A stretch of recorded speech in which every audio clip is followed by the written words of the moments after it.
జగన్ ఉట్టి సంక్షేమ పథకాలు ఇస్తాడు, అభివృద్ధిని పట్టించుకోడు. కాబట్టి జగన్ వద్దు.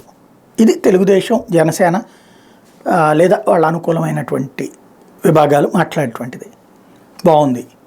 మరి సంక్షేమం ప్లస్ అభివృద్ధి రెండు చేస్తున్నటువంటి వాడెవరు జాతీయ స్థాయిలో?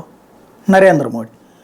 ఓ పక్కన రైతులకు 6,000 రూపాయలు డబ్బులు ఇస్తున్నాడు, అట్లాగే ముద్రా రుణాలు ఇప్పిస్తున్నాడు, మరోవైపున బియ్యం 5 కిలోలు ప్రతి ఒక్కరికి ఫ్రీగా ఇప్పిస్తున్నాడు.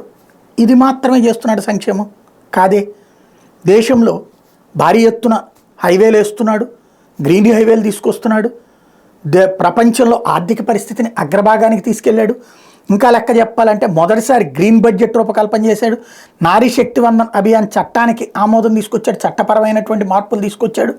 అట్లాగే తొలి ఆర్ఆర్డిఎస్ రైలు ప్రారంభాలు తీసుకొచ్చాడు, బ్రిటిష్ కాలం నాటి చట్టాల స్థానంలో కొత్త చట్టాలు తీసుకొచ్చాడు.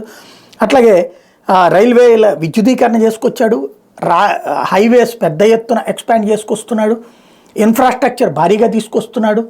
మరి ఇన్ని చేస్తున్నట్టు నరేంద్ర మోడీని ఎందుకు ఎన్నుకోమనం? భారతీయ జనతా పార్టీ ఎందుకు ఎన్నుకోమనం?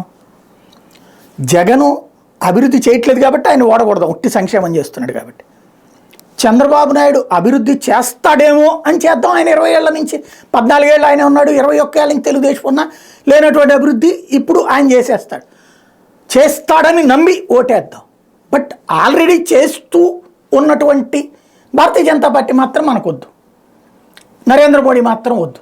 మరి అప్పుడు మనం నిజంగా అభివృద్ధిని కోరుకుంటున్నామా, లేకపోతే ఆ వంకతో మన శత్రువుల్ని టార్గెట్ చేయడానికి వాడతామనేది ఎవరికి వాళ్ళు ఆలోచించాల్సిన సందర్భం.